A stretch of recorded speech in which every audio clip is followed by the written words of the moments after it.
আমার মায়ের ফিরে আয় মানে কামার মানে কামার জান্নাতের রানী মা ফাতেমা আল্লাহ রাসূলের দরবারে এলো। হাসান হোসেনের 3 দিন খাওয়া হয়নি। সম্পূর্ণ হাদিস থেকে বলছি, শুনুন ভাই, কোনো বানানো গল্প না, এটা হাদিস থেকে বলছি। আল্লাহ রাসূল দোজাহানের বাদশার কাছে মা ফাতেমা জান্নাতের রানী এলো, আব্বাজান আমার হাসান হোসেনের 3 দিন খাওয়া হয় না, কি হবে? আল্লাহ রাসূল দোজাহানের বাদশা বেটি ফাতেমাকে বলল, বেটি ফাতেমা তুমি সবর করো, তুমি সবর করো। আর কেননা আমি আল্লাহর নবী, আমি দোজাহানের বাদশা, আমি আউয়াল আখিরের বাদশা। আজকে আমি 4 দিন হয়েছে না খেয়ে আছি, বলুন সুবহানাল্লাহ।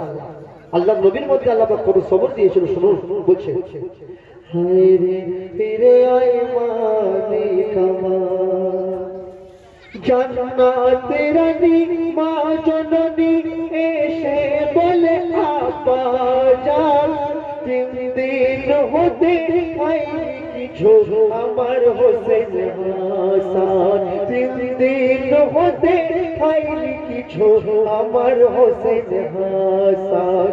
থাকে যদি ঘরে কিছু আমায় দিয়ে দাও না, 4 দিন হতে নেই ঘরে দিও বলে দানা, 4 দিন হতে নেই ঘরে দিও বলে দানা।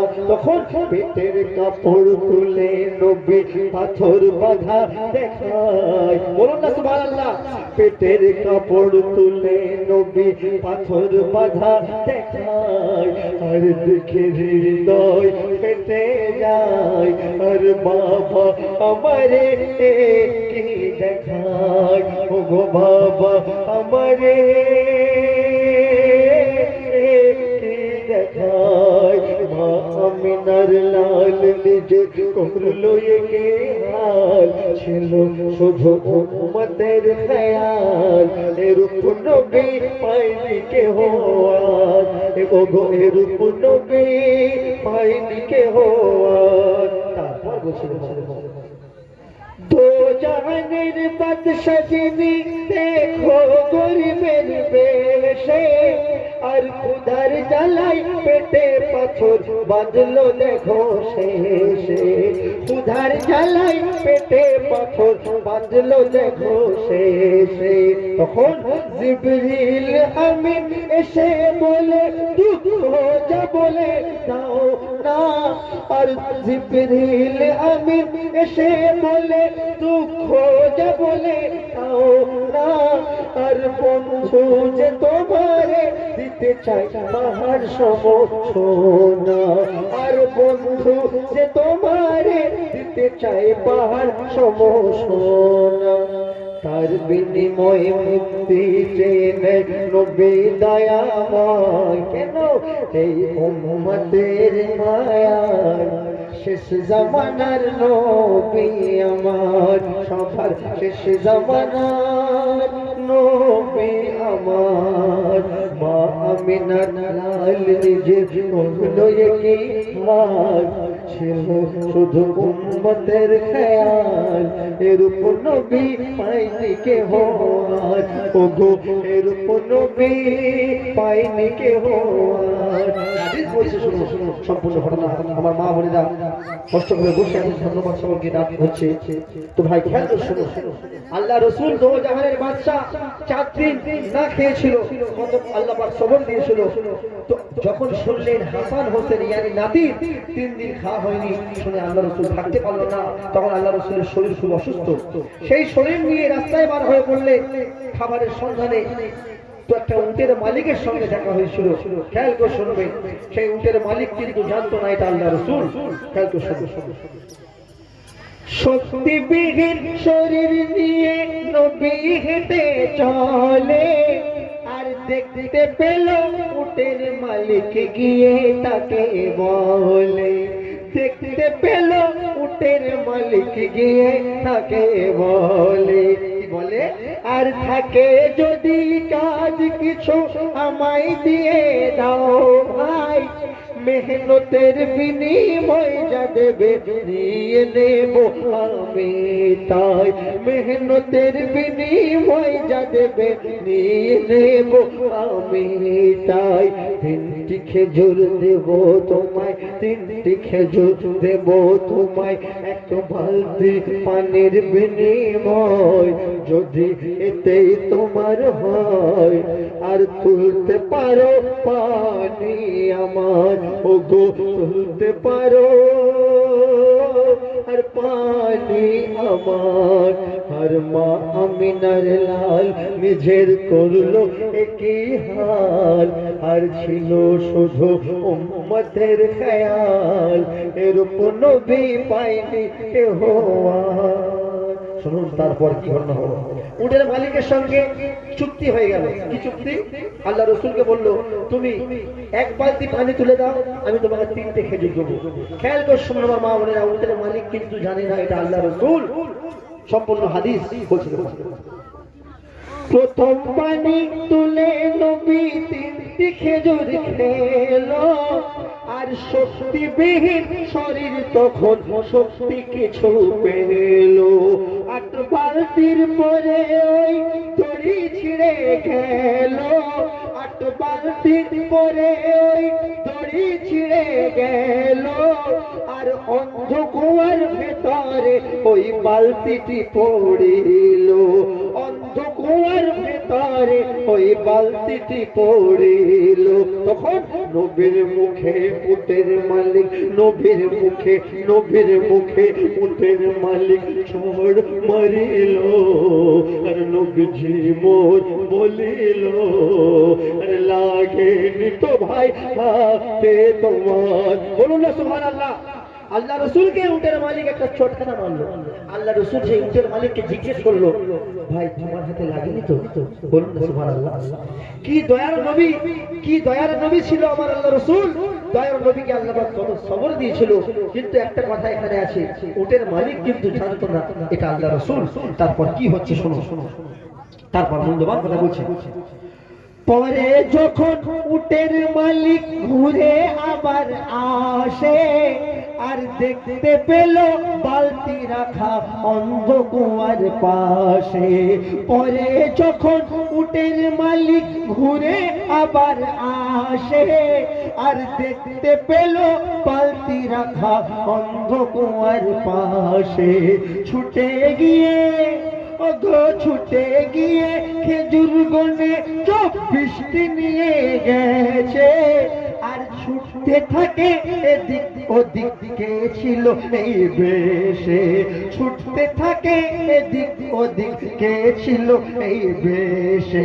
তখন খবর পেল এসেছিল, খবর পেল এসেছিল মোর নবী মুহাম্মদ, খবর পেল এসেছিল মোর নবী মুহাম্মদ। আর সোনার সাথে নিজের হাত আর কেটে দিল মারিয়া তলবার, ওগো কেটে দিল মারিয়া তলবার। মা আমিনার লাল নিজের করলো একই হাল, ছিল শুধু উম্মতের খেয়াল, এরূপ নবী পাইনি কেহ আর। ওগো এরূপ নবী পাইনি কেহ আর। নিজের হাত নিজেই কেটে দিল। উটের মালিক যখন জানতে পারলো যে দো জাহানের বাদশাহ, আউয়াল আখিরের বাদশাহ এখানে তাশরীফ এনেছিলেন, জানতে পেরে নিজের হাত নিজে কেটে দিল। তারপর সেই কাটা হাত নিয়ে আল্লাহ রসুলকে খুঁজে বেড়াচ্ছে, আল্লাহ রসুল কোথায়, আমি মাপ চাইবো, আমার ভুল হয়ে গেছে, আমি ভুল করে চড় মেরে ফেলেছি আল্লাহ রসুলকে। ওদের মালিক কিন্তু জানতো না। তো জানার পরে নিজের হাত নিজে কেটে সেই হাত নিয়ে ঘোরাঘুরি করছে আল্লাহ রসুলকে খুঁজছে, আল্লাহ নবী কোথায় আছে। তো শুনুন আল্লাহ নবী কোথায় ছিল বলছে, দেখো চেঁচাই নবীর নাম নিয়ে বেদনা কাতরে। আর দয়ার নবী আমার নবী সবার নবী বসেছিল মা ফাতেমার ঘরে। আর দয়ার নবী বসেছিল মা ফাতেমার ঘরে। তারপর নবীজি এসে দৃশ্য দেখে, নবীজি এসে দৃশ্য দেখে রক্তে ভরা অঙ্গে লাল। আর কেন ভাই করলে বলো তোমার নিজের হাল? আল্লাহ রাসূল দো জাহানের বাদশা উটের মালিককে বলছে, আর কেন ভাই করলে বলো তোমার নিজের হাল? কেন ভাই করলে বলো তোমার নিজের হাল? তখন সেই উটের মালিক আল্লাহ রাসূলকে কাঁদতে কাঁদতে বলছে, ক্ষমা করে দাও আমারে, ক্ষমা করে দাও আমারে, ও নবী দয়াময়। কেন? আর করেছে বড় অন্যায়, আর বলে নবীর চরণে লুটায়, ও গো বলে নবীর চরণে লুটায়। আর মায়ের কোলে মায়ের চলে ওমর মোহাম্মদ, দুধ মা ডাকে তোমার, ফিরে আয় মানে কামান। শেষ কথা, শেষ ছন্দ কবি মূল্যবান কথা বলছেন, আমরা আল্লাহ রসুলকে বলি দয়ার সাগর নবী। তো এই কথাটা কেন বলি ভাই? আল্লাহ নবীকে শুধু নবী বলতে পারি তো, দয়ার নবী কেন বলি? তার প্রমাণ আল্লাহ রসুল লিখে দিয়ে গেলেন।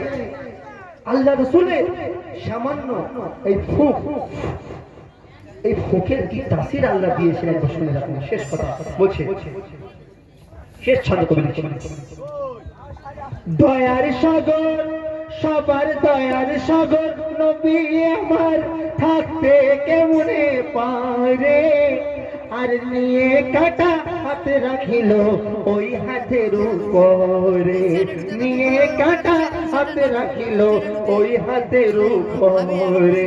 তারপর বিসমিল্লাহ বলে, বিসমিল্লাহ বলে ফুক দিয়ে দিল হাতে, আর জুড়ে গেল জুড়ে গেল জুড়ে গেল যে রূপ ছিল খোদার ইশারাতে, জুড়ে গেল যে রূপ ছিল খোদার ইশারাতে।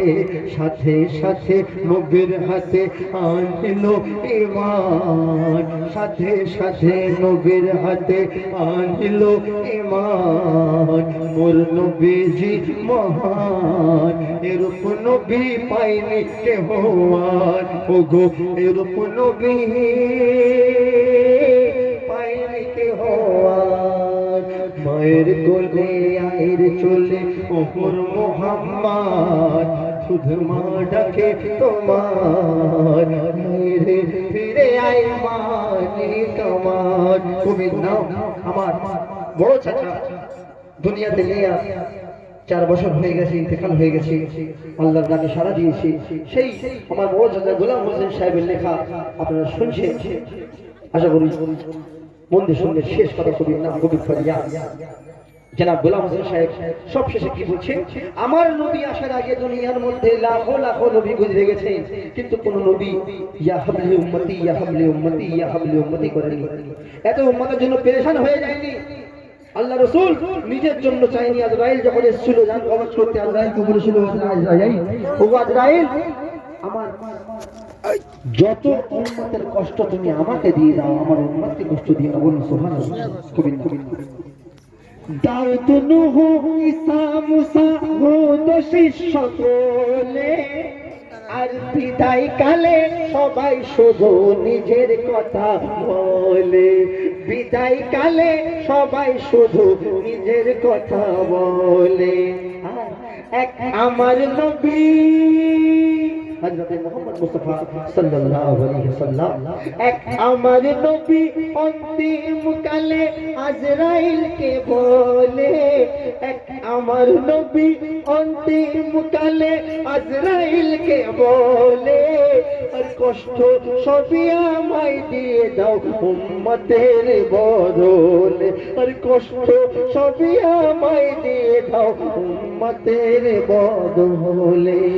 ওরে গোলাম হোসেন মোর নবী ঝিকে ভুলো না, ওরে গোলাম হোসেন মোর নবী ঝিকে ভুলো না, আর মোর নবীর তুলনা হয়নি কেহ হবে না রে আর, ওরে হয়নি কেহ হবে না রে আর।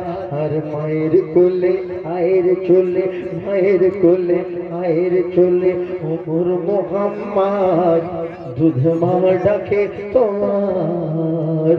আইরে ফিরে আয় মালিক আমার, আইরে ফিরে আয় মালিক আমার, मालिक हमार। लाख कोशिश कर ले कोई, लाख कोशिश कर ले कोई, इस्लाम कभी मिट नहीं सकता। लाख कोशिश कर ले कोई, इस्लाम कभी मिट नहीं सकता। ये परचम मोहम्मद का है, दुश्मन के आगे झुक नहीं सकता, दुश्मन के आगे झुक नहीं सकता।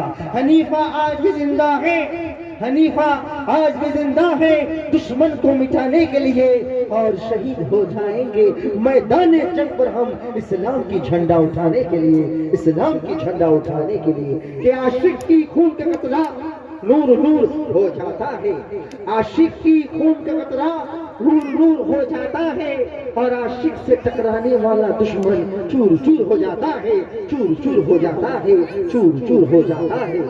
आशिकी वो रोशनी है, आशिकी वो रोशनी है जिसे तूफान बुझा नहीं सकता।